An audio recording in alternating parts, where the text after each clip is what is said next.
Hey guys, Deathletter Magic here, and welcome to Emrakul's Moon Cheese Emporium. Unfortunately, due to a staffing shortage, we cannot currently serve cheese, but we do have some spoilers. But first, I know why you're really here, and it darn sure is in card spoilers. You want to hear about my brother's ex-girlfriend. So get this, okay, out of nowhere, he texts me today, hey, look at this.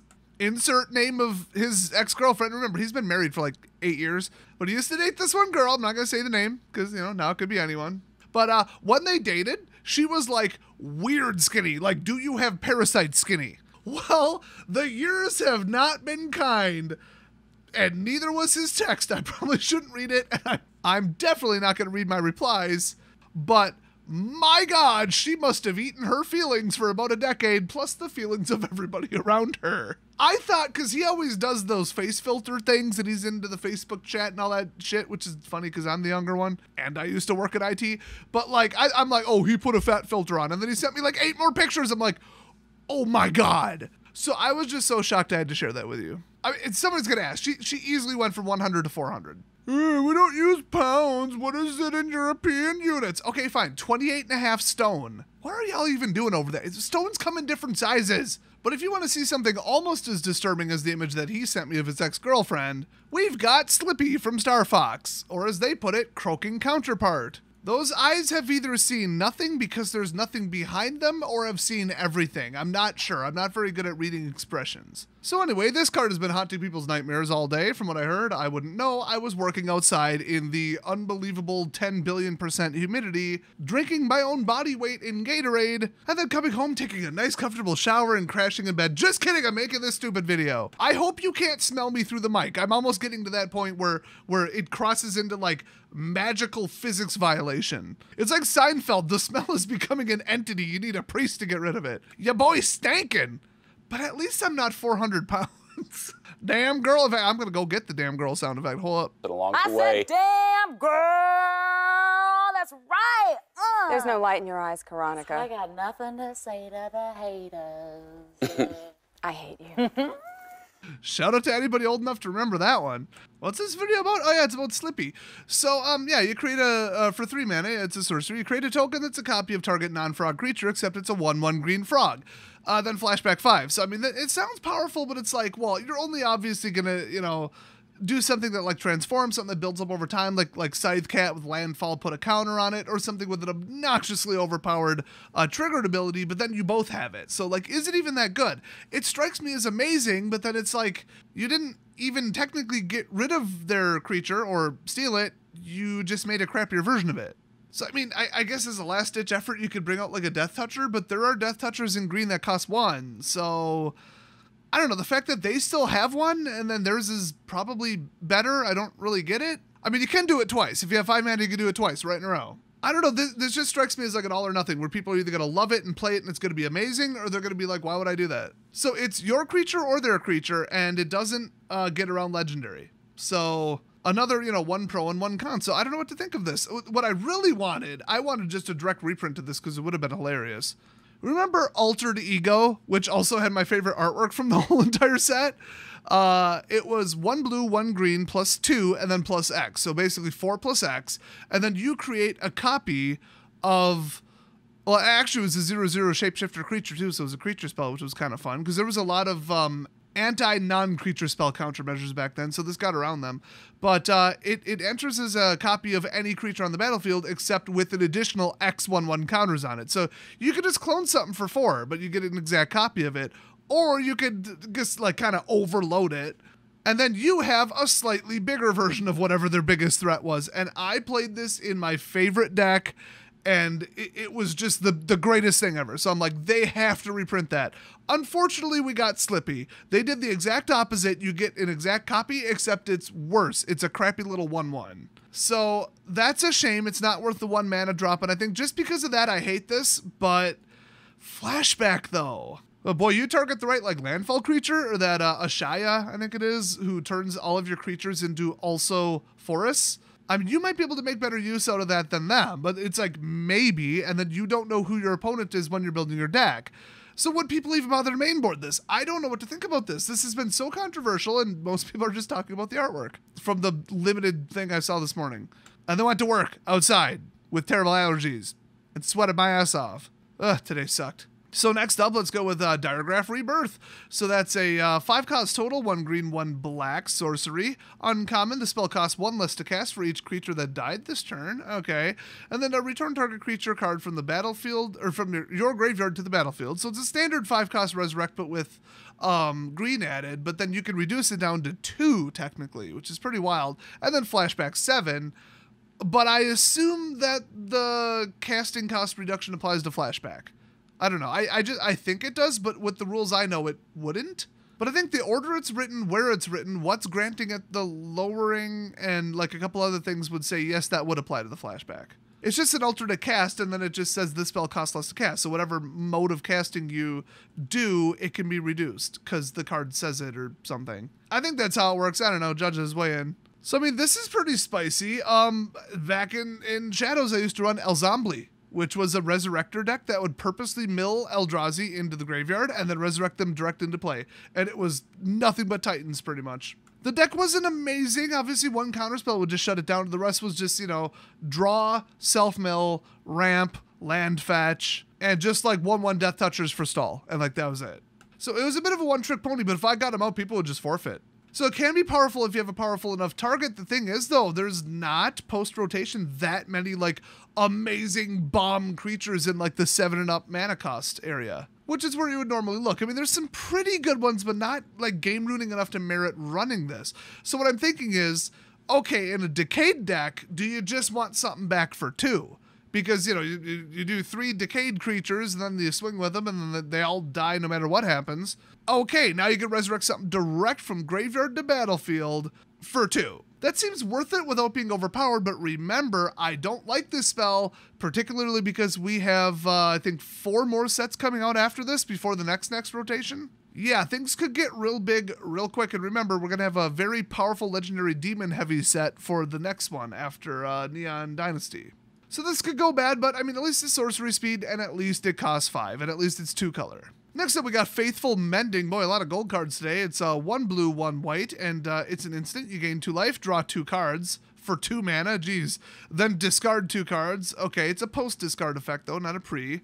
Still, I mean, you're not going to net yourself anything, but the problem is these colors already promote like a hyper control, draw, go, cancel everything kind of deck, and then you're giving them their choice of the next couple cards off their deck. That's incredibly annoying, but at least for 2 mana, it won't refill their hand mid to late game when it's already empty. This will actually do nothing. And then so they gave it flashback for some reason, like so that, later in the game when it's completely useless, you can do this again. I guess for the life gain trigger, but like, I don't even see what this has to do with Blue-White Spirits, to be honest, except to get, like, lands out of your way and then, gain 2 life. You probably wouldn't care too much about gaining life in even Mono-White Spirits right now, because if you were, you would just play Angels instead. It's a fast deck. And so splashing blue, that doesn't exactly lend itself to being fast, especially with the new rare dual lands. So yeah, I don't really know what to think of this. It's, it's just another consistency booster, so just right off the bat, I hate it. But will it actually take off? My guess is no, and I'm hoping no. If it does, we'll just have an old school Teferi deck, and remember Teferi's in the set, so that'll be a treat. So next up, we got Flesh Taker. Whoa, what the hell is that? Oh, it's my brother's ex-girlfriend, because she's a cow now. Oh, just kidding, that was a joke. That's obviously a male cow, it has horns. Oh, I got a male cow, a bull, holy shit, Des, jeez. For the record, Highland cow females have horns too, okay? It's not universal. Stop being sexist. I've seen them at petting zoos. Some of the females identify as someone who wants to stab you in the face if you don't feed them apples. And you need horns for that, so that's how they live their lives. Anyway, he who walks behind the rose hair is why I own a shotgun. In fact, you might not see it, but that's a cleaver in his hand. Here's the funny part. I was about to mention The Village because I mentioned The Village about every 5 videos on this channel. It's not that bad of a movie. I don't care what you say. It was pretty good. And let me just be the first to say, bullshit, you saw that twist coming, you liar. You liar. That twist hit you so hard, you didn't even know what month it was for a couple weeks. You had to relearn how to walk. You had to go to physical therapy. That shit hit so hard. Screw you and your, I knew it was I saw the twist coming. Seeing it coming and hearing about it on the internet are 2 different things, you lying bitch. Anyway, I was about to make a Village reference, and then I noticed it says human assassin. So I was like, I bet it's just like a dude in a suit. Yeah, it is. Plus, I mean, Harvest Festival, old-timey everything. This literally is the village. Like they printed it on here and called it Flesh Taker. If you haven't seen the village, go see it. Like seriously, go see that shit. Wait, I'm pretty sure I just ruined the twist. Anyway, I'm gonna go back and bleep it. Any spoilers for the village posted in the comment section. I will put on I almost said cow again. You know what? A Highland cow. Nah, it's not fluffy enough. I will put on a bull mask and I will get a cleaver. I'm going to cut your balls off. I'm going to sneak up through your cornfield at night. I'm going to show up like that. You shine a light on me and then I'm going to be like, boom, because I'm really good with throwing knives and just right there. By the way, it says human assassin. Boy, somebody went with the most subtle outfit possible to blend into the crowd. So it's a white-black creature, human assassin, 2/2. Whenever you sacrifice another creature, you gain 1 life and scry 1. Okay, that's kind of neat. And then if you pay 1, sacrifice another creature. Ooh, I don't like cheap universal sack outlets, but thank God this isn't in red-black. The people are still playing a little bit in standard constructed, the kidnap and sack deck, and honestly, I've kind of seen it in 2022. So the fact that you need white to do this, like I wouldn't say I'm okay with it, but I'm a little bit less alarmed by it. But anyway, yeah, you pay 1, sack another creature, and then Flesh Taker gets +2/+2 till end of turn. That just seems like a cannibalism reference, I'll just be honest with you. Like, oh, they killed someone and then suddenly get stronger. Like, how else would you think that would happen? Plus, I mean, they're a little husky. And I don't mean that that's not a bull mask. Although I will say, you gotta wonder what in the lore is going on here, because the flavor text says a soulless husk of endless hunger. I mean, you wouldn't describe something other than a supernatural entity that way, like a soulless husk, unless you're like, oh, that human is a soulless husk. It's a psycho murderer. But like, is it a human with magical powers? I mean, it doesn't say zombie. I don't know. Should be interesting. I'm kind of wondering there. So next up, we got Procession Macabra, which reminds me of the Chupa Blah Blah. So this is, of course, ghoulish procession. No, it's macabre procession. We have that word in English. Usually what people do is they look at the digital file names, which are in English, when the person spoils it or whatever, or they just wait for Wizards to open up their API that day and then check what the English version is. So that probably is what the English version is, but that's not what anyone would call a translation. Ironically, they've put the word macabre in multiple cards before. But no, this one's ghoulish. But anyway, it's a 2-cost black enchantment, and whenever 1 or more non-token creatures die, create a 2/2 black zombie creature token with Decayed. Okay, there you go. And then this ability triggers only once each turn. Okay, I thought for 2 in the uncommon slot with no legendary, you better only trigger once per turn. So something dies and you get a little suicide zombie. All right, I'm starting to think that it's like a supplement to some kind of already existing deck or already existing tribal where you just kind of, you know, maybe load the field with a couple tokens early game and fly over them with demons late game or vampires, or I'm thinking that black might not take off and Decayed might not take off until the next, well, let's see, it would be the New York set because there's demons in that one. And then, I mean, probably not Kamigawa. What was the other one? I don't know. I lost my train of thought and about half a gallon of sweat and most of my blood pressure. Oh yeah, Crimson Vow, obviously, black vampires. So I think we won't see that fully realized until we get like another tribal where you can like, oh, look, one of my vampires died, but I get a zombie. The thing is, though, they can't block. So like, where's the insurance policy? Where's the backup? Is it just anti-board wipe? I don't know. I don't know what to think about this. I guess I'll probably know what to think about it when we see more than just like the 100 cards or so that we've seen. Not even. So, I mean, to me, this is just like discount open the graves. So, all right. Next up, we have Sludge Monster. Ooh, that is definitely mutated Eldrazi. I could see by the tentacles and the pattern and all that, even though this is a pretty awful small low-res image. So it's a 5-cost, 5/5 blue creature horror, and it's a rare. And whenever it enters the battlefield or attacks, put a slime counter on up to 1 other target creature. Oh, we heard about that one in Mark's preview. And non-horror creatures with slime counters on them lose all abilities and have base power toughness 2/2. Oh, wow. So you get slimed, you become a 2/2. That is unbelievably powerful. And especially on the attack, you can take like the one thing that can kill a 5/5 and turn it into 2/2. Now, it doesn't, you know, tap. It can still block as a 2/2. Doesn't stop counters, doesn't stop equipment. So it's like, okay, this isn't like the most evasive, you know, game-ending creature ever. That would be Phyrexian Obliterator. Or Emrakul herself the first time they printed her. But I mean, this is pretty powerful. If you got like a 7/7 flyer and they're just like, well, I'm going to continue swinging anyway. Haha, look at your 2/2. Damn, that's powerful. So yeah, this is a really good card. This would be so much fun to run in a draft or at the pre-release. So finally, very short spoiler list today, which helps me out because I got to get some damn sleep. I'm traveling even further and working outside all day tomorrow. Yay! So this is quad green +1 because 5 green would be completely ridiculous, obviously. Gigantosaurus, excuse me. It's a rare enchantment in green, and at the beginning of each combat, double the power and toughness of each creature you control until end of turn. F you, Mark. So that is completely and utterly broken. I mean, I'm surprised they didn't make it grant trample and indestructible and hexproof and unblockable, because that's how they're treating green lately for some reason. But this is truly and honestly disgusting. It isn't legendary, so you could have multiple out. Like, there is nothing okay about this card whatsoever. Hey, remember Rampaging Brontodon, a card that's not even legal in Standard, but it's legal on Arena for some fucking reason? Yeah, remember how it gets +1/+1 for every single land you control and already has trample? Well, now it's a big boy. This would maybe be okay if it cost 10 and was legendary. Maybe. And made you lose 2 life every turn. Unfortunately, none of those things is the case, and this is the worst thing I have ever seen in my life. It doesn't even say green creatures, for God's sake. You can run this in anything. You could just throw this in angels, except, oh, well, it's okay, guys. We put quad colored, so you can't run it in anything but mono green. Well, I got news for you, wizards. No, there is enough fixing. In fact, there's enough direct land fetching just in mono green to splash a color. We're going to get amazing level fixing. We already have the DFC lands. I mean, MDFC lands. We've got Evolving Wilds. We lost Fabled, but who cares? Yeah, you are going to see this until they ban it.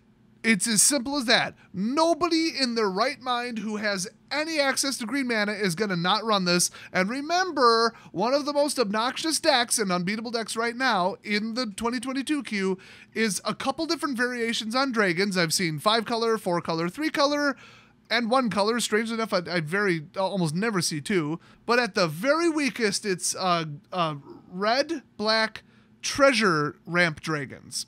Now imagine treasures, which can generate any color, and then this. Yeah, the treasures are typically used to bring out a dragon, but like, the dragon is haste. So if you already bring this in and then still summon a dragon, well, there you go. Now it's swinging with 0 warning. I hope you have an instant speed kill spell, which, you know, 4 out of the 5 colors in the game don't have. Otherwise, yeah, you're dead. 14 damage in the air. F you. Trample too, by the way. Yeah, this is a disgrace. It is a horrible match for the meta right now. Mono green is almost unbeatable on Arena in the 2022 queue, but thank God very few people have actually figured that out. And white-green Prosperous Innkeeper Landfall Scoot Swarm, you would just get all your scoots twice the size. Which you can already play the white landfall enchantment and put a counter on them, so then they all go to 2/2s, and then they all become 4/4s. Remember, Westvale, the people, like the human faction that's actually in Innistrad, they're famous for going wide with fairly large boosted tokens. Oh wait, don't we have werewolves in this set, and they're already overpowered and have trample and have an unbeatable planeswalker that stops anybody from swinging at you, or they'll just lose their creature? Oh, that's right, we do. This card is completely f***ed. I assure you, this is going to be the first one they ban right here. They have made a gargantuan pun, very much intended mistake with this card, and I can't wait to see it banned. And then people just roasting Rosewater for a week over this, because he is the only one who keeps saying, I want doubling at everything, more doubling. Are we going to see more doubling? Yes, if I have anything to say about it. I love doubling. It's so splashy. No, it's game-ruining shit, okay? Everything has a set power and toughness in relation to its mana cost for a f***ing reason, you absolute clueless dumbass. Nobody wants this bullshit, this game-ruining nonsense in the game. It is as bad or worse than free casting, which is equally like, things cost mana because they need to cost mana, because a 5/5 should cost something. Another concept that those dumbasses in playtesting haven't grasped, apparently. Well, I got news for you. A 5/5 also shouldn't be a 10/10. If it should have been a 10/10, then it would have cost more mana. What more is there to say? They're gonna ban this shit? It. Well, this set's going to be a dumpster fire, and of course, whoever has this in their pre-release kit has just won your pre-release. And werewolves looks like the easiest faction to run and the most powerful, so This will be a fun little on-color edition for them with a guaranteed playable pool because of the drastic over-support just with the cards we've already seen. So yeah, this was a disastrous mistake. Well, you almost just because of blue and because of black have to run enchantment removal or you will lose the game already. So that just means all the people running Invoke are going to like make it look in the stats like people aren't losing to this card too much. And God knows they never listen to the community outside of, Rosewater's ass kissers on Twitter telling them what a great card it is and how much they love it. I think right now, no matter how game-breaking this is, no matter how many people this drives away from the game, no matter how many people quit on the spot when they see this, no matter how many people quit Arena after they see this for the 5th game in a row, none of that matters. The best way we could get rid of this card right now, because Wizards is just that clueless and out of touch, is to say that the werewolf is racist and try to cancel him somehow. And you know what? The villagers look awfully, I don't know, insert name of any minority here. There you go. He's racist. Cancel him. Ban him. I don't know. What more can I say? This thing is absolute bullshit, and it's sickening that they are this stupid and careless to put just nonsense like this in the game when they're just going to have to take it right back out. And you know they aren't going to do it anytime within the first 8 weeks because that would affect sales. Yeah, f*** you, Wizards. Everybody go find a better game to play. I'll see you guys next time.